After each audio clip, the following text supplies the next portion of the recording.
What's up, guys? It's a moment for me to the meatless, and today I'm going to talk about some muscle building mistakes to avoid as a raw vegan. So this is for you guys out there that want to build muscle as a raw vegan. I mean, I get two primary um, things from people, and one is people want to lose fat, and one is people want to or want to build muscle. And usually, the people that want to lose fat, they want to build muscle too, because you have to have a certain amount of muscle to look a certain way that you probably want to look in most cases, unless the muscle's already there because you've been training, for a good while properly. So that being said, guys, let's get right into it. So number one, and this is the biggest one, guys. I mean, okay, maybe they're the two biggest ones, but the biggest one for the most part is just not eating enough. And and if you're leaving that to chance, then I can tell you you're not eating enough. Okay. So if you're just, oh, I feel like eating this today, I'm going to eat this, then you're not eating enough. It's, you know what I mean? And unless you're growing and building muscle, but then you probably wouldn't be watching this, right? So if you're leaving it to chance, you're probably not eating enough. I can almost guarantee you that you're not. So that's number one. Okay. Um, you got to eat enough, guys. You properly structure your eating. You don't have to be like super regimented about it. Just know what you're going to eat for the day and make sure that it's enough. Make sure that it's enough to meet your caloric needs. Make sure it's enough to meet your nutritional needs and all of that stuff. So do that and do that consistently every single day. I know I've said this in other forums, but it goes over people's heads. So I want to say it again because, as they say in the teaching world, tell them what you're going to tell them, then tell them what you told them. So I'm going to tell you guys as many times as I can tell you guys, you have to eat enough. You have to eat enough. Um, this is a big one. This is a very big one. And if you don't do it, then you will sabotage yourself. So you got to eat enough. So if you're small and struggling to get bigger, or even if you're not small, but you're struggling to get bigger, you're struggling to grow muscles, any muscle, you need to eat more. Plain and simple. I'll say in 95 cases out of 100, I'll say. And so number two is training, guys. You are probably not training hard enough. Most people are not training hard enough. You have to train hard. And I know I just addressed this in a different video, but it's so important that I feel like I have to address it again.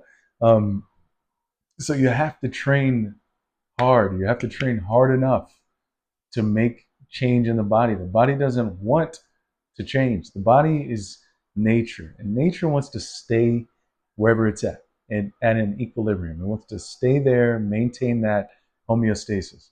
In order to have more muscle, you have to shock the system, right? You have to shock the system, and you do that by giving it something that it's not accustomed to.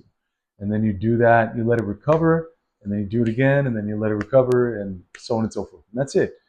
Um, so that's the next thing, guys. And number three, in addition to the fact that you're not training hard enough, you don't have a structured routine, or you keep bouncing around from routine to routine every couple of weeks. There is no reason why you should be changing your routine after 8 weeks. There's no reason why that should happen. There's no reason why you should be changing your routine after 4 weeks. There is no reason for it. So you literally have no reason for it. So if you have a routine, stick with it. If it's not working, right, over a, you know, if you get no change in 4 weeks, something's wrong. Something is absolutely wrong. So yeah, you do need change in that case, but it may not even be the routine. Maybe you have a solid routine. Maybe it's the way you're doing it. Maybe it's your diet, right? So you have to get these factors on point. And the best way to do that is to structure them. Like know how much you need to eat for the day and plan it out. Know like, okay, I'm going to eat XYZ. These are my basic, have like, you know, depending on the variety that you need to stay happy, have 6 or 7 or 8 or 9 different meals that you go through, that you rotate. right? That will all meet your needs, but you can have them, kind of in the queue. You just rotate them as needed, and this way you can have some variety, but you can get the same amount of calories and know what you're getting every single day. This way you can track your results and you can say, okay, if I'm not getting any bigger, then I need to do XYZ, and so on and so forth. So there's that. Um, uh, but yeah, guys, that's it. Those are the basics. You have to be super structured.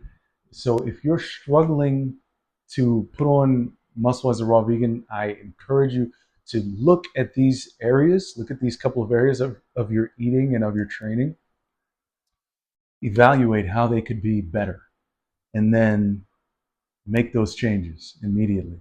And then stick with them, implement them every single day over a period of the next 8 weeks or 12 weeks, and watch what happens. Watch the change that happens. And if change doesn't happen, you'll have a guideline of what you've been doing. So you can look at why, and you can look at, okay, I'm going to change this. I'm going to include this. I'm going to incorporate this. And then you'll know, right? Because you do that and then you get XYZ results, and beyond the shadow of a doubt. And if you guys need any help, with implementing these kind of strategies, I do offer one-on-one coaching in 30-day periods. So if that's something you'd be interested in, then shoot me an email. We'll talk more about it. And this coaching is geared toward raw and high raw vegans. By the way, I want to preface with that. I'll have a link below in the description. You guys can go there and pick a day and a time, and we can have a free call, talk about your particular situation and how I could help you and what all coaching entails, if that's something you'd be interested in. And also, I have a raw vegan community where I go live. I do Q&As. I have a free ebook there. I have the 10 Commandments of Building Muscle as a Vegan there. And everybody there is raw and high raw vegan. And we all just bounce off of each other. So it's a great place to come to learn and also to be part of a community as well. I think that's really important, of like-minded people, and be accountable. So if that's something that interests you, that will be in the pinned comment below as well. And let me know what you guys want me to talk about. What are your biggest struggles as a raw vegan? What are you struggling with? What would you like to have happen in a perfect world as a raw vegan? Yeah, let me know. And I'll see you guys on the next one. Okay?